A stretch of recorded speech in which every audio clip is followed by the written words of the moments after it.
دوستوں پچھلی ویڈیو میں آپ یہاں تک سن چکے ہیں کہ امام حسین رضی اللہ تعالیٰ عنہ اپنے پورے پریوار کو ساتھ لے کر اپنے نانا کے شہر مدینہ کو چھوڑ کر مکہ پہنچ چکے ہیں۔ اب اس کے آگے آپ سنیں۔ جب کوفہ والوں کو یہ خبر ملی کہ یزید خبیث تخت پر بیٹھ چکا ہے اور امام حسین رضی اللہ تعالیٰ عنہ سے اس نے بیعت کے لیے کہا ہے اور امام حسین رضی اللہ تعالیٰ عنہ مدینہ شریف سے مکہ شریف تشریف لے آئے ہیں، تو کوفہ والے ایک گھر پر جمع ہوئے اور مشورہ کر کے ایک خط امام حسین رضی اللہ تعالیٰ عنہ کی بارگاہ میں لکھا، جس خط میں یہ لکھا تھا کہ اے امام حسین شہزادہ رسول، آپ کوفہ تشریف لائیے اور ہم کو یزید کے ظلم سے بچائیے۔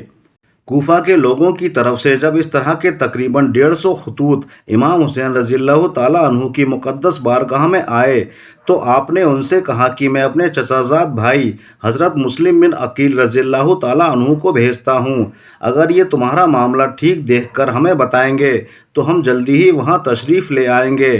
اس کے بعد آپ نے حضرت امام مسلم بن عقیل رضی اللہ تعالیٰ عنہ کو ان کے 2 بیٹوں کے ساتھ کوفہ بھیجا۔ جب کوفہ والوں کو خبر ملی کہ امام حسین کے بھائی حضرت مسلم بن عقیل تشریف لا رہے ہیں تو آپ کا استقبال کرنے کے لیے کوفہ کے لوگوں میں بڑا جوش پیدا ہوا۔ بڑے ہی احترام اور وقار کے ساتھ کوفہ کے لوگ باہر نکل آئے اور سردار کوفہ آپ کے قدموں کو چومتے رہے۔ حضرت مسلم بن عقیل رضی اللہ تعالیٰ عنہ کو مختار ثقفی کے گھر پر اتارا گیا۔ حضرت مسلم بن عقیل رضی اللہ تعالیٰ عنہ ٹھہر گئے۔ کوفہ میں تقریباً 18,000 لوگوں نے آپ کے مقدس ہاتھ پر بیعت کر لی اور سب نے مدد کرنے کا وعدہ کیا۔ یہ سب دیکھ کر امام مسلم بن عقیل رضی اللہ تعالیٰ عنہ نے حضرت امام حسین رضی اللہ تعالیٰ عنہ کو خط لکھا کہ یہاں کے حالات بہتر ہیں اور 18,000 لوگوں نے بیعت بھی کر لی ہے، لہٰذا آپ جلدی تشریف لائیں۔ ادھر یزید کو کوفہ والوں نے خبر کر دی کہ امام حسین نے اپنے بھائی حضرت مسلم بن عقیل کو بھیجا ہے اور کوفہ کے حاکم حضرت نعمان بن بشیر رضی اللہ تعالیٰ عنہ امام مسلم بن عقیل کے ساتھ نرمی کا برتاؤ کر رہے ہیں۔ اگر کوفہ کا بھلا چاہتے ہو تو اپنی طرح کوئی زبردست ظالم بھیجو۔ یزید نے عبداللہ ابن زیاد کو کوفہ کا حاکم بنا دیا کیونکہ ابن زیاد بہت ظالم تھا اور لوگوں کے ساتھ سختی کیا کرتا تھا، اس لیے یزید نے ابن زیاد کو کوفہ کا گورنر بنا کر روانہ کیا اور کہا کہ حضرت امام بن عقیل کو شہید کر دو یا کوفہ سے نکال دو۔ ابن زیاد نے صبح ہوتے ہی کوفہ میں اعلان کرا دیا کہ خبردار، اب کوئی بھی مسلم بن عقیل کے ساتھ نہ آئے، یزید کی طرف سے گورنر بنا کر مجھے بھیجا گیا ہے۔ خبردار، اگر کسی نے مسلم بن عقیل کو پناہ دی، پناہ دینے والوں کے بچوں کو اسی کے سامنے قتل کر دیا جائے گا، اس کے گھر کو آگ لگا دی جائے گی اور زمینوں کو ضبط کر لیا جائے گا۔ اس اعلان کا ہونا تھا کہ کوفہ کا پورا نقشہ ہی بدل گیا۔ کوفہ والوں کی محبت اب نفرت میں بدل گئی۔ حضرت مسلم بن عقیل نے فجر کی نماز ادا کی اور سوچنے لگے کہ کس طرح سے امام حسین رضی اللہ تعالیٰ عنہ کو کوفہ والوں کی بے وفائی اور ابن زیاد کے ظلم و ستم کی خبر دوں، مگر اب کر بھی کیا سکتے تھے، خط تو نکل چکے تھے اور تیر کمان سے نکل چکا تھا۔ اس طرح لوگوں کو دھمکی دی گئی، کسی کو پیسوں کا لالچ دیا گیا، یہاں تک کہ 18,000 لوگوں میں سے امام مسلم بن عقیل کے پاس صرف 30 آدمی ہی باقی رہ گئے۔ امام مسلم بن عقیل رضی اللہ تعالیٰ عنہ یہ دیکھ کر مسجد سے باہر نکلے تاکہ کہیں پناہ لیں۔ امام مسلم بن عقیل جب مسجد سے باہر آئے تو آپ کے ساتھ ایک بھی آدمی نہیں تھا، سارے لوگوں نے آپ کو دھوکہ دے دیا۔ آخر آپ نے ایک گھر میں پناہ لی۔ جب ابن زیاد کو معلوم ہوا کہ 18,000 لوگوں نے امام مسلم بن عقیل کا ساتھ چھوڑ دیا ہے اور انہوں نے ایک گھر میں پناہ لے رکھی ہے تو اس نے اپنی کچھ فوج بھیجی۔ جب امام مسلم بن عقیل کو معلوم ہوا تو آپ تلوار لے کر اٹھے اور لوگوں کو مار کر گھر سے نکال دیا۔ آپ کے آگے ابن زیاد کی فوج شکست کھاتی نظر آنے لگی اور یہ دیکھ کر آپ کے ساتھ کافی لوگ ہو گئے اور آپ کا ساتھ دینے لگے۔ اس طرح سے آپ نے گورنر ہاؤس گھروا لیا۔ تاریخ میں آتا ہے کہ مسلم بن عقیل نے جب پہلی جنگ کوفہ میں کی اور کوفیوں نے آپ کا ساتھ دے دیا تھا، اگر اس وقت مسلم بن عقیل چاہتے تو دارالعمارت کا ایک ایک پتھر اکھاڑ کر پھینکوا دیتے، مگر اللہ کو کچھ اور ہی گوارا تھا۔ جب ابن زیاد کوفہ پہنچا تو اس نے امام مسلم بن عقیل کے ساتھ 18,000 لوگوں کو پایا